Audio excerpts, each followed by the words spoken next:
araw uli mga ate, narito na naman tayo para pansinin ang nagpapapansin na si Aling Beth Nonsense na ang mga pinagsasabi kung ano-anong kwento ng kung sino-sinong tao na lang binabanggit out of the topic, ika nga ng bubuli na lang, narito ating panoorin. Yun, kung huwag kayo kasi magpapaniwala ng ano. Tapos alam mo na nangyari ng controversial na ito, nakakatawa. Dahil ang daming gusto magiging friend ko, hindi natuloy ako magpapa-friend. Tapos punta na lang kayo dun sa message kung makapasok kayo. Kasi ang mahigpit si Mita ha, kasi ako may-ari, nagbabayad din ng tax. Limited lang talaga ang access niya sa akin. Kaya nga kawawa kayo, ganyan. Kaya sabi ko, nakabingwit na kayo ng malaking isda sa PB team, sa laking Pilipino community sa buong mundo dito sa Amerika, di lang sa ibang Amerika lang, nawala pa dahil dito sa ginagawa niyong mga malicious. Sasabihin pa, ikaw na una, madam. Ano ka mo na una, madam? Napudpud na nga, madam, ang ano ko eh. Ayan mga sharer, na limited na lang ito makita ninyo. Pasensya na, ang galing ko baya mga sar. Naku, put lang. Ano, pakimbot-kimbot lang yan dahil di ako nagtitinda dahil, pero ang dami na yung nag-a-ask, madam, magkano to madam? Magsabi lang kayo kung hindi kayo makaano ha. Magsabi lang kayo kung may kakilala kayong common ano diyan, doon ka mag-message sa kanya para maipasa sa akin, kaya hindi na ninyo mapasok yung page ko. Hanggang ganun-ganun lang. Yun ang napala ninyo. Nakakuha na sana kayo ng mga sponsor sa mga grupo namin na malalaking sponsor na may kaya talagang tumulong. Wala na day. Ayan pa yung kasisterita ko, ang asawa niya, army officer yan. Sabi niya, Beth, gusto nila talaga i-fight ko, isuko yun. Ito nga sinabi ko. Yung mga mag-aano ng gawa ng mga chismis, isipin mo lang uminom ng kape sa McDonald's, taga Texas yun, bata, napasok, sinusuk, $2 million. Yung kumain dito sa steakhouse namin na dyan lang, malapit lang sa akin, wala pang 10 minutes. Sa ilalim ng table, kinain ng bata ang sinusu nila ngayon ang steakhouse. Nakakuha ng, it was like 4 years ago, nakakuha siya ng 20 million. Pero hindi yun sa ang mga lawyer dito, ang mga grabe. Kaya sana, kaya natatawa ako kung ano lang talagang loob ko. Ang dali dito, dahil nandito lang. Nasa internet lang yan kung sino mga lawyer around ko dahil kaya tumigil kayo kung love ninyo ang team ninyo, stop making any nonsense na wala ra bagyog ko ay tas ginawaan ng mga malisya ng mga mga malisyosong mga vlogger ay nagpipistahan kayo kung anong pinagsasabi. Ito naman itong iba na gustong awayin. Di man ako nagbabasa niyan dahil sabi ko no, kahit pag anong sabihin mo kay si mami ganito, mabaho ang bilat, ano pa yung mga pag-aano sa akin, hindi ako maanuhan yan dahil. Kaya yun, ngayon tuloy, sana makatikim naman sana kayo na malay mo, na binigyan ako ng instrument na dahil ako lang ang lagi nakapanood, minsan-minsan kasi bored din ako, minsan ako lang mag-isa, parati ako mag-isa, nawala dahil. Yun yung parang nanalo ka na ng luto na yun na nalabahan mo yung ticket number. Hindi, wala yun. Kaya wala ka ipakita. Yun nangyari. Philippines, yuhu! Natatawa lang ako, hanggang ganyan lang kayo. Hindi na kayo pwede mag-comment. Ano na lang, oy, sino ba yung yung gumagawa ng, meron akong dito eh. Marami nag-a-apply sa akin ng mga computer. Di ko kasi mag-hire ako na ayusin yung settings. Na kasi di ko naman sila kilala eh. Nakita mo nga kung hindi ako nagtitinda, di nga ninyo ako kilala eh. Ordinaryong housewife lang ako sa Amerika. Walang arte sa katawan. Ganun pa rin. Di ko kasi iniisip kung nasaan ako eh. I'm not, yung iba nagyayabang pag uwi pa lang sa atin. Si mami, eventually, wala akong kati, Wala akong kati sa katawan. So, So, hindi nakaka-apekto sa akin.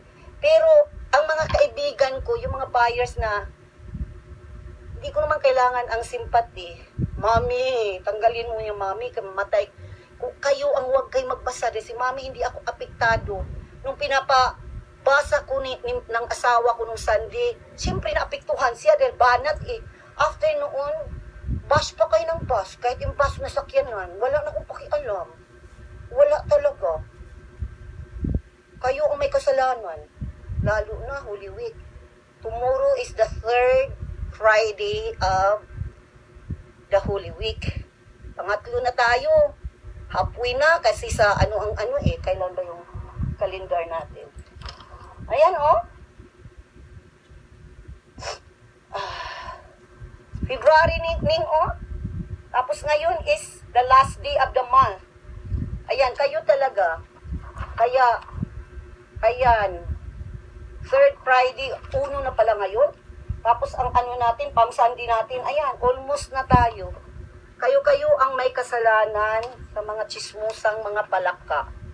Kaya nga sabi ko, don't worry. Hindi, I'm not stupid na. Babasahin ko yung mga malicious na mga, para akala ninyo madurog ako. Hindi niyo ako madurog, day. Kahit ako lang mag-isa. Wala naman akong pakialam kung anong mga malicious. Kaya nga sabi ko, stop spreading, kasi kayo lang ang babalik. Ang bigat ng ninyo. Samantalang ako, after dito, ipakita ko mamaya after ako magsalita dito, pupunta lang ako sa mga sa food bank. Malapit dito. Yun ang pinakamalaking food bank namin dito sa Virginia Beach. Magbigay na naman ako ng anything na makatulong ka sa community, like anything na magagamit nila. Kaya ang maraming pumipila pero hindi natin pwede pipicturan. Ayan. Diyan ako busy sa mga ganyong gawain, lalo na ngayon Holy Week.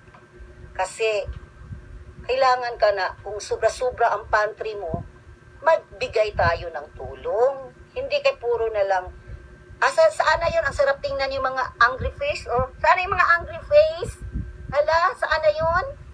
Pasensya, hindi ko na yan na makapag-comment kayo. Kasi, kayo masyado kayo na wala naman akong mahihita sa inyo. Ayan ha. Si Mami busy everyday. Ayan ang schedule ko, nilagay ko sa ref kasi matanda na tayo, hindi ko nakakalimutan. So ngayon, maghatid tayo ng food banks para rin makatulong tayo kasi ang daming nangangailangan ng pagkain kahit dito sa mahal ng bilihin. Dalawa lang naman kami. Ang laki ng bodega ko sa silong, day. Yung renter's room ko, day. Napuno lahat ng pagkain yan. Kaya hindi ako magugutuman. Mamimigay tayo ng mga bigas, yung mga 25 pounds, yung sabon detergent na mga 300 load, yung mga something na makuha ko sa pantry ko, pinamimigay ko yan para may pagkain din yung mga tao dito. Kaya kayo, yun sana ginagawa ninyo, hindi na lang na nakikisakay kayo sa mga malisyosong issue. Kayo ang magagabaan, ayaw pa mga angry face, baka kayo dyan ang naninigas-tigas. Kahapon nagpunta na ako ng clinic kasi baka yung health, mental health. Wala naman. Nagpa-evaluate ako ng anxiety, wala naman. Ayan, kaya loser kayo. Ayan, nangangaway na naman si Mami. Loser talaga kayo. Hanggang anger face lang kayo. Mamaya ipakita ko gaano kalaki yung isa lang yan sa food bank na pinupuntahan natin. Magdaan na lang ako ng tubig. Magdaan tayo ng something na mga kape. Para naman tapos sa Saturday, mamigay na naman ako doon sa another 1 hour away from dito. Para naman yun sa mga mungha. Kasi siyempre wala naman silang sweldo Kahit hindi namin nakikita. Love. Kaya yun ang importante. Yung ninyo, ganyan-ganyan ninyo.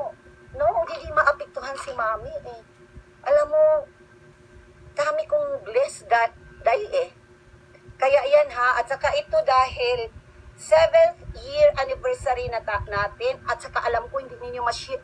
Ang makashare lang nito ng ang mga personal kong mga friends sa Facebook. Kaya hanggang lang kayo. Kaya nga gusto ko na naman kung, Dong, di ko na alam kung sino ka dong Dong. Ayusin mo yan dong na ano mo sila kasi nakaka-interrupt eh. Pero hindi ako nagagalit kasi nakakaawa kayo. Tapos basahin ko kayo. That's like, you're nothing. You're nothing talaga. Aywan ko, sino ba yung ano ko, ang dami ditong nag-apply, kayo ang taga-delete dong. Kasi wala naman ako tinatago dyan eh. Diyos ko, wala akong tinatago sa Facebook ko. Kaya open nga yan sila na mga ngalkal eh. Para doon nila makita, baka may kabit si mami. But anyway, masakit mag-risk back ng katotohanan, no? Hindi naman kayo hindi kayo maka-affected si mami.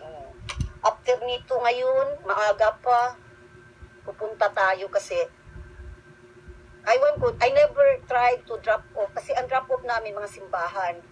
You think so I have time to ikray? Pagkasala lang ako dyan, ang bunganga ko, hindi rin hindi rin hi, Inday Dory, hindi rin ako nagpapapiri. Pagkasala lang ako. So why I should have to bother? Kaya ito yung oras na magnilay-ngilay tayo. Kaya yung Holy Week nga, binigyan kayo ng penitensya ng Diyos. Na doon mo makita, do something. Ayan ha, pinakita ko, ipakita ko talaga ha. Tapos hanggang labas kasi malaking yun eh, shelter eh. Aywan ko nga kung may tao doon, I don't know, pero i-drop ko na lang yan, lagyan ko na lang ng note. Lagyan ko ng pangalan ko at saka cellphone number. Kasi ang iba kasi pag iiwan, natakot sila baka maari may lason. Ganun sana tayo. Lalo na mga Pilipino. Kayo pang kawawa na hindi mga stable ang trabaho. Tapos ako pang nakakamali na wala naman kung maano sa iyo. Busy si mami ng ganito dahil. Tapos sa Sabado, ay oo, magbili pa pala ako ng para sa mga mungha. Idalawin namin. Masaya yung mungha kahit hindi namin nakita ang kamay na lang para. Siyempre, isipin mo ang iba dyan, 25 years na lang sa loob. Para ma-feel ninyo yung, alam mo, hindi ko talaga inakala na magkaganon ako sa kamaldita ko. Pero pagdating sa mga ganyan dahil makakita ko ng pulubi sa daan, ay Diyos ko, nanghihina ang ko dyan eh. Sabi ko, hindi to nila deserve. Kaya dito magpasiga-siga kayo dito sa kapitbahay ko. Iwan ko dahil kung di pa kayo sagasaan nila dahil we are a loving, kami lang ang Pilipino dito sa area ko dahil. Pero mapatry kang siga-siga dahil ang lalaking mama, aywan ko lang kung saan kayo damputin. Sige na, pumunta ka nga dito sa yard kung di ako lalabas kung di kayo damputin. Baka ipalabas lahat ang aso ng kapitbahay ko. Matatawa na lang ako sa inyo. Bahain taon. Tapos ngayon, di kayo maka-attack na ni mami hanggang angry face na lang kayo dahil hindi na kayo makapasok. Ano ko si Raulo magbasa? Sakit-sakit ang loob ko na, hindi naman totoo. Sinong loser? But anyway, sige. Lahat ang mga, aywan ko ha, kung makashare ba diyan kahit mga viewers para meron tayong mahiwagang, alam naman nila to, anong style ni mami. Ayan dahil ko. Ang bulan nito dahil kay 200. Ayan kasi para masaya. Marami to ha, akala lang ninyo tinatago ko yan. Dito natin irarapol yan. Alam naman nila pero yung mga baguhan, yung mga nag-aas ng ayan kayo.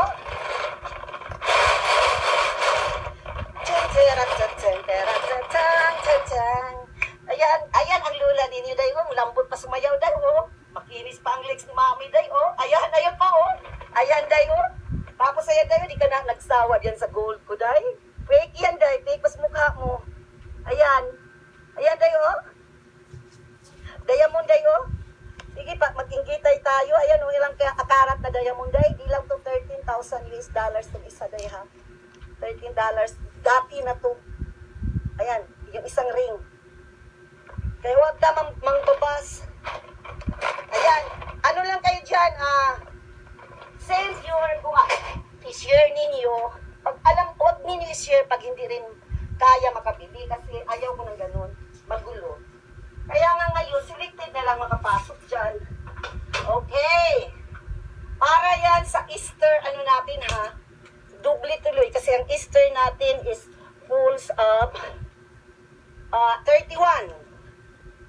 So kung 31, nasa first week tayo, isama na nating Easter at saka anniversary ng Mommy Bit One Stop Shop. Ayan. Kay kawawa, tuloy-tuloy kayo. sana makatikim lang kayo ng isang bag. Wala pa naman akong bag dito na fake.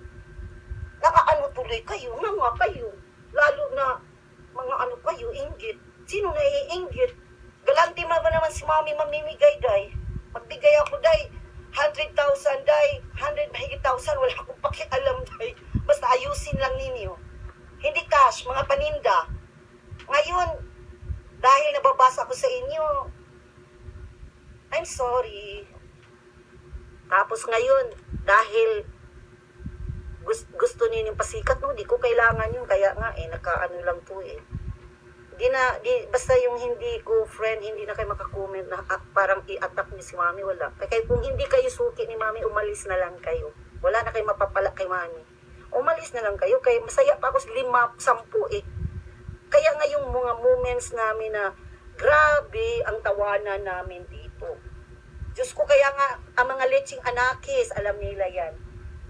Makita ko lang mga mukha nilang na nakita ko sa tab. Diyos ko, tawa na rin tawa si matanda. Para na rin ako nakipaglaro. Hindi ako naglalaro o nagtitinda ng very ako. Yung seryoso eh. Kasi alam mo kung buyer ka. Kasi sabi ko lagi, walang mag-mind yan, mag-isip-isip.